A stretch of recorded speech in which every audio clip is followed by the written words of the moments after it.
A heated hearing on Capitol Hill today as Health and Human Services Secretary Robert F. Kennedy Jr. faced questioning from lawmakers. Democratic senators, including Vermont's congressional delegation, clashed with Kennedy's changes to vaccine recommendations. Some Republicans also expressing concerns. Kennedy criticized the safety of mRNA vaccines and defended his controversial firing of the CDC director. This comes as medical groups warn his policies could increase vaccine-preventable diseases and have called for him to resign. President Trump, who I don't usually agree with, called COVID vaccines, quote, one of the greatest miracles in the history of modern-day medicine that saved tens of millions of lives worldwide. Scientific community agrees with Trump. Secretary Kennedy, are President Trump and the medical community right, or do you still believe that the COVID vaccine was, quote, the deadliest vaccine ever made? No, first of all, I didn't say that. Oh, I said that in terms of affairs reports a while ago. I said today, I think that President Trump should get the Nobel Prize. So who's right? Is Trump in the medical community right, or are you right? President Trump did an extraordinary piece of leadership. Mr. Chairman, I believe the Secretary made assurances to this committee, and he has not kept the promises he made. Prices have not come down, they've gone up.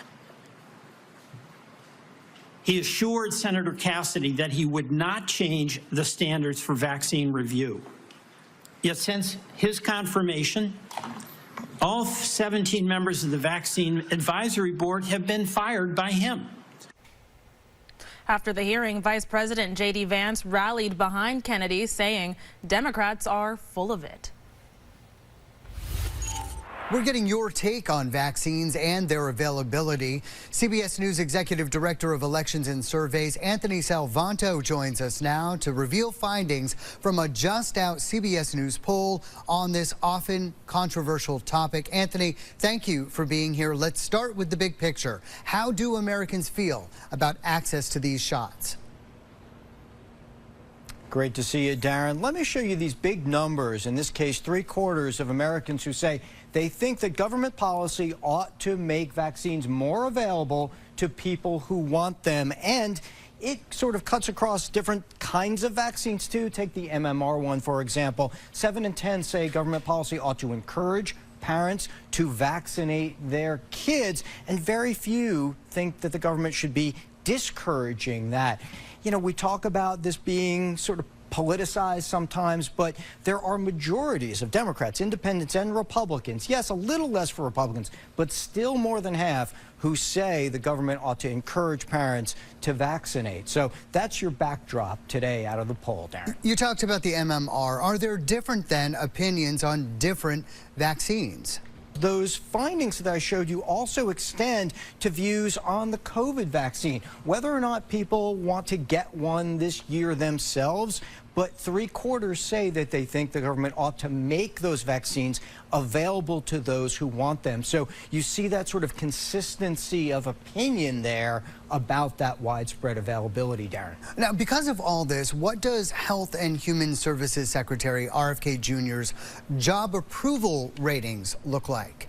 First of all, what do people think is happening right now? You see relatively more people think that RFK Jr.'s policies are making vaccines less available as opposed to more. You recall I just showed you how many people want vaccines generally to be more available. So you see this net on his overall job approval at 45 underwater to 55 disapprove. He does get strong support from Republicans, but having said that, look at the split when people believe that government policies are now making vaccines less available. His disapproval goes up to 87% among that group. So that's one indication of how much those perceptions about government policy and vaccines are impacting his overall job approval rating, Darren.